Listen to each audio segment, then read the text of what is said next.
Hey, I'm not your doctor, but I can heal you. So what a week for free speech. First, Elon Musk buys Twitter, so all sides could be heard.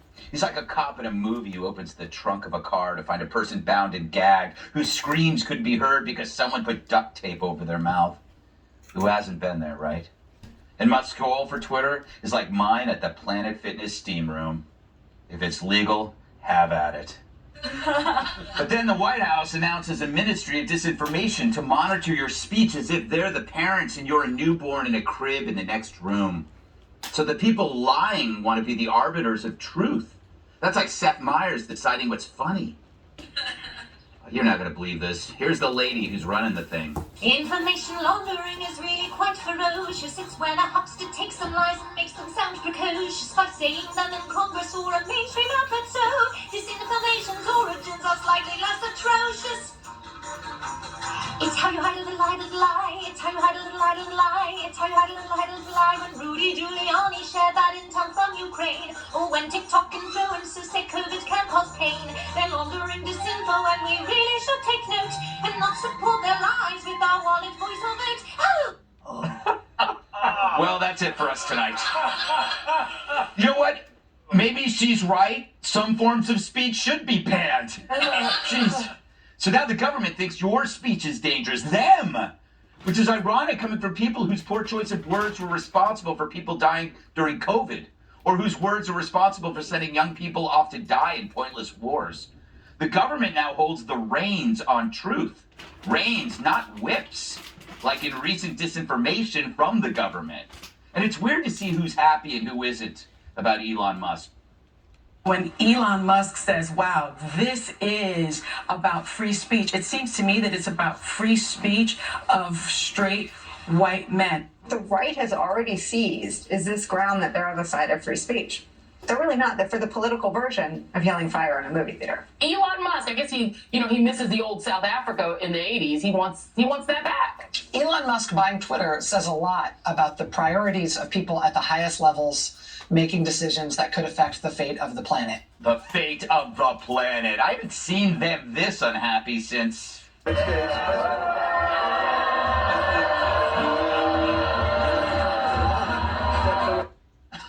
But these are people in the media melting down. Why? Well, they want to control the marketplace of ideas. And it makes sense, because this isn't about who can speak, it's about who can be heard. When anyone can speak their mind, why would you listen to Nicole Wallace? But come on, as much as they dislike my opinions, and as much as I make fun of their weight, you'd assume we'd all agree on our right to say these things. We're the free press. Sure, I think Brian Stelter's an idiot, but I never censor him just because he stinks of buttermilk pancakes. We're in the same business. We talk for a living. Rachel Maddow should have the right to lie about Russiagate, and I should be able to lie to Geraldo that I'm allergic to hot tubs. But instead, they're telling us that the First Amendment's up for grabs. After all, why should the Second Amendment be the only one the media and government abuse? Soon, the only right we'll have left is that we can't be compelled to shelter British soldiers. Although I'll make an exception for you, Douglas. Don't worry, the couch is a fold-out. And not just the couch. What? But it's all about left-wing conformity and their consolidation of power. And we saw it coming with hate speech laws, speech codes, and safe spaces. But we lamely thought that it would be contained on campus. And now the only thing the left wants free after college is student loan debt. So how did this all seep into real life? Well, I underestimated the fear these freaks could instill in others. We didn't realize how much weight calling you a racist could bear on them. They say it's tantamount to Michael Moore sitting on a newborn baby's chest for 45 minutes. And we underestimated how many cowards would cave in to this form of domestic terrorism. That's right, canceling people's lives because of something they said is terrorism, not raising your voice to a school board, you jackasses. So, unlike the Summer of Love, the left today didn't turn on, tune in, and drop out. They applied for jobs at big companies and they got them. Netflix, Twitter, Disney World, even my masseuse has 4 pronouns. I never use them. Everywhere that you see a decline in freedom or fun, there they are. They even ruined Star Wars. I know, Kat. It reminds North Korean defectors of home. They now target stuff that was off limits: your parenting abilities, your health, your job, your safety. You know, things that used to come under the category of none of your business. And everything you say is now a tripwire. I'd say booby trap, but I don't want to get hauled into HR. This isn't feeling like America, and maybe that's the goal. They never liked this place to begin with, but instead of leaving, they're trying to recreate what immigrants escaped from: tyranny, authoritarianism, fascism. They focus on bureaucrats, media cowards with power, and replace them with little tyrants dedicated to the left-wing hive mind. And now hate speech is all speech except theirs. It's weird to see a free press embrace this. It's like surgeons disavowing the Hippocratic Oath. It's like athletes denouncing winning. It's like me condemning sculpted pecs. So they chose the worst position because they aren't yours, and condemn things only because you might be for them. This happens when you make the political personal. They go after cops, moms, dads, kids, and now speech. What could be next? You can say a lot about these leftist a-holes, but unambitious ain't one of them. And with enemies like that, who needs Russia? Let's welcome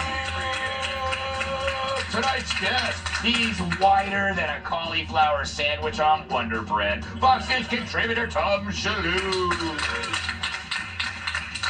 And he can be my Lord of the Manor any day of the week. Fox News contributor and author of the great new bestseller, The War on the West, Douglas Murray.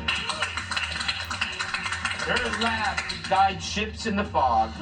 Fox News contributor Cat Tick.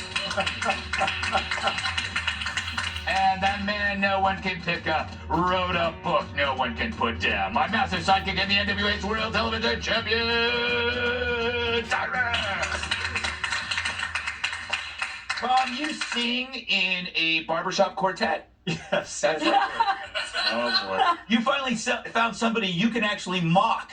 This lady, because that was just... Wait a minute. I don't know where you're going with that. Well, Fred. normally people would make fun of you, but now you can... I mean, there's nothing quite like that. Was horrendous. It was really quite amazing. And, I mean, she is a ridiculous person, and we are all laughing at her. And, in fact, I think that the whole country will laugh at her. But you can't forget, it's not just that she's a ridiculous person, because serious people are doing what she's doing as well. Right. The other day, I heard Obama say the same thing. Obama said, I'm a free speech absolutist, but you can't say things that aren't true. Yeah.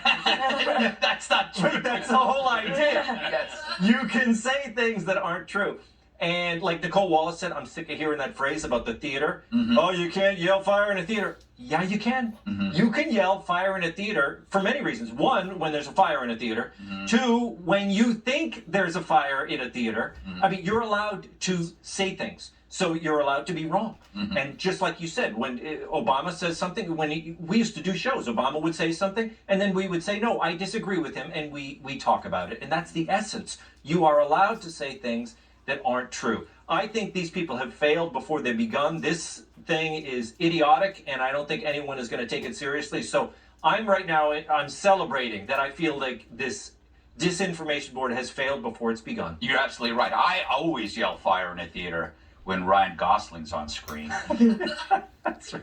Douglas, how did the Democrats end up on the wrong side of this? It's kind of crazy. Well, remember, they spent ages saying that free speech was a right-wing dog whistle. Mm-hmm. And that, like everything else, it was a Right. right-wing dog whistle. So they've just decided to come out against free speech. Yes. And yeah, I mean, nobody could perform this task. I mean, I would say, like, name me the person you think should decide what all of us can say, read, know, hear. There's no such person in the land.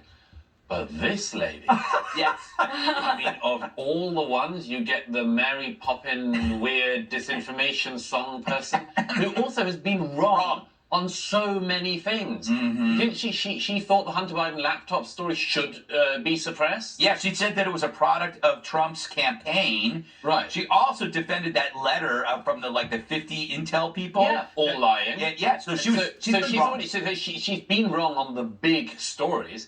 And when Jen Psaki and others defend this ridiculous new board, I just want to say, well, how about you? You said that they weren't taking people from the southern border and shipping them around the country in the middle of the night because it was 3 a.m. and that doesn't count as the middle of the night or something like that. That was it, yeah. They lie all the time. They Yeah. spread misinformation. Everyone in my experience who talks about misinformation obsessively is the one doing it. Yeah, yeah. Tyrus, this feels like a great week if you love free speech, right? Like if you're unhappy politically about what happened this week, you might want to rethink your politics. Like if this bothers you. Yeah, well, I think it's sad that we have to be excited about someone saying, "Hey, let's just be normal. Yeah. Let's just, hey, everyone just police yourself and Yeah. agree to disagree, or you disagree, but everyone gets a voice." Yeah. That shouldn't be a big thing. I think the horribleness is Julie Andrews. What did she do? Yes. What did she do to deserve to be mocked like that? That was brutal. A remix or whatever. And I disagree a little bit. Somebody could, or someone's could be on a board of disinformation if they owned their own. So if she would have came out and said, "I did this silly," well, I wouldn't own that. I would make up a lie and say my kids were being kidnapped, and they said I had to sing this song, otherwise everyone died. And luckily, everyone lived, so I did my part. But what I'm saying, if she would have came out and said, "Listen, I was wrong about the Hunter Biden thing, and I'm going to make sure that when you're wrong about something, it doesn't mean it goes away." But that would take a really, really brave and honest person, and probably a billionaire who doesn't gain anything. Yes, that's it. Yeah. The fact that she could take this job without admitting that she's because she'll double down on that stuff. Yes. So she's disqualified. Kat, you hate freedom and you hate speech. So talk freely. All right. Talk freely. Isn't it funny though to see Democrats coming out against something like this? It's just weird. Everything is turned upside down. Yeah, I'm having a hard time understanding this. I mean, it's just objectively ridiculous to have this, anti-disinformation board led by someone who is famous for spreading disinformation. I don't understand how everybody is not pissed off about this and pointing out how absurd it is.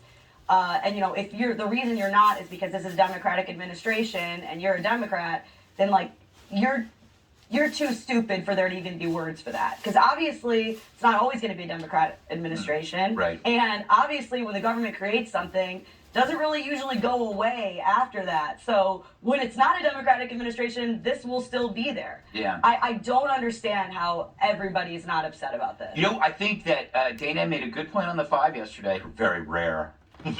That Democrats don't have somebody that's sensible to tell them this was a bad idea. They've gotten rid of all those people. But because somebody can say, "Dude, this sounds just like 1984," and they'll be going, "What's that?" But they would somebody would say, "This is what do they call it? The Ministry of Truth?" Was that what it was called? And would tell them how stupid. But there's nobody there to tell these wokesters. They don't have a history. A, don't think it's happening. I don't think the board can happen. B, if they do it, she doesn't have a job. That's the only way they can attack Elon. Yeah. This is all about going after Elon. Yeah, that's true. All right. Bummer. Up next, could a nominee's dreams shatter for spewing lies from Black Lives Matter? That's next. Yes. This program is brought to you by Tiscali. Discover more. A Biden nomination filled with anti-cop disinformation. She's an Ivy League nominee who got schooled by our second favorite Kennedy. Nominee Nusrat Jahan Chowdhury's past anti-police comments came back to bite her in the rear when Louisiana Senator John Kennedy committed the ultimate crime, repeating a leftist's own words back to them. While at Princeton, Chowdhury said, quote, "Cops kill unarmed black men in America every single day," which led to a really simple question. This is a really simple question, Counselor. Do you believe that cops kill unarmed black men in America every single day? You said it at Princeton. Senator, I said it in my role as an advocate. Oh, okay. You didn't mean it. Senator, I said it in my role as an advocate to make a rhetorical point. So when you say something that's incorrect, it's okay to excuse it by saying, "Oh, I was being an advocate"? What do you believe? Do you personally believe that cops kill unarmed black men every single day in America? Which is either true or false, according to a fancy new technology called numbers. I wonder how she responded. Senator, I believe law enforcement have an important and challenging job in this country. That's not what you said, though, counsel. Senator, I say before you here today that I do believe law enforcement have a difficult and challenging job, and I also understand the difference. I just think that's an extraordinary statement to make with no data to back up. None whatsoever. There's no basis for you saying that. And you knew it then and you know it now. How can one possibly believe that you're going to be unbiased on the federal bench? Oh, I don't think you could believe that, since she inflated the data like it was a float in the Thanksgiving Day parade. Surely she wasn't just making things up to stick it to the cops. Senator, I believe my record shows that I have worked collaboratively with law enforcement in Boston, Chicago, Mississippi, and Milwaukee to solve complex problems to promote constitutional, effective, and safe Your record policing. shows that you believe cops are guilty until proven innocent.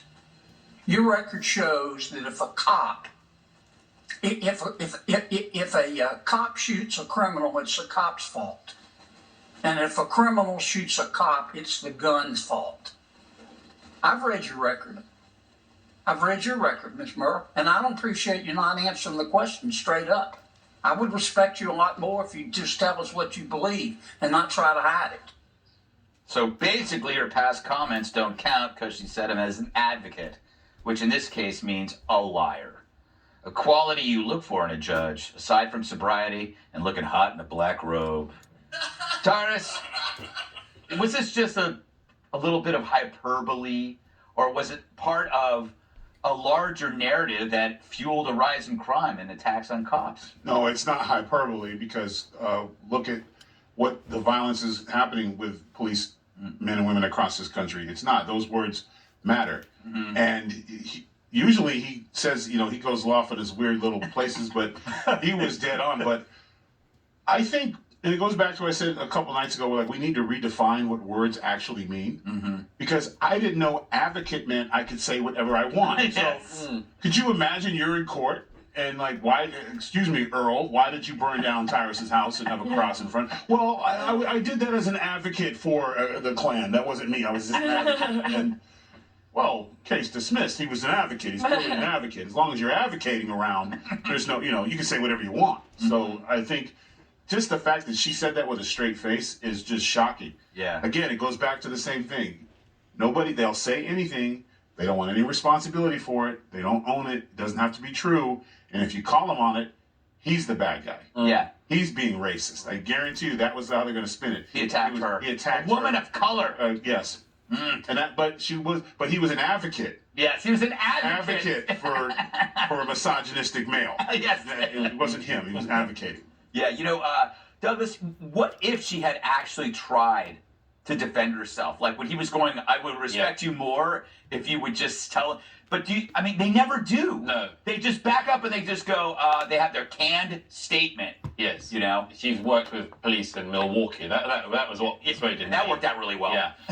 No, I wish they would just admit it, but it would be humiliating. Yeah. She should say, okay, look, I was very whipped up at that point, and I wanted to whip a lot of other people up as well. And so I made stuff up and wildly lied about the cops because it was just that season and it made me feel good. Mm-hmm. That would be honest. Yeah, it would be honest. Looking back, you could just say, and looking back on it, I regret it. Yeah, looking back on it, I was being stupid and foolish and stuff. But they never do that. They just, they say, oh, that was that's different. That was a advocate speech, whatever. No, I have unending contempt for these people who lie about this country, lie about the police, lie about this country's history.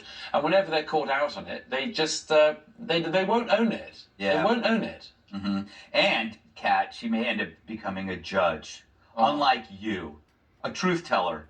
I got time. Yeah. you playing, I'd be a great judge. You're playing the slow game. Yeah, You're waiting it out. Mm-hmm. You still have to go to law school. That's dumb because I already I could do law. Yeah. Very judgmental. I could do law. I could be like, okay, you're good, you're not good. That's how I would say it. Well, excellent. Yeah. Yes. But as an advocate, if she's an advocate, she's also bad at that. Mm-hmm. Because there are real conversations we can and should have about, racial disparities in the criminal justice system. Mm-hmm. But the best way to prevent that is to flood it full of obviously, proven false stuff like what she said. Because then the conversation becomes about that. So if she really was an advocate who, you would want to talk about the truth, and there's plenty of things you can say, but I don't understand why she can't. Nobody can ever just say, yeah, you know, I f***ed up. Yeah. Nobody can ever say that. I say it all the time. Yeah. I didn't know we could say up on this show. Oh, I say it all the time. Well, when you do. No, it's good. I'm glad to know that. Or you could just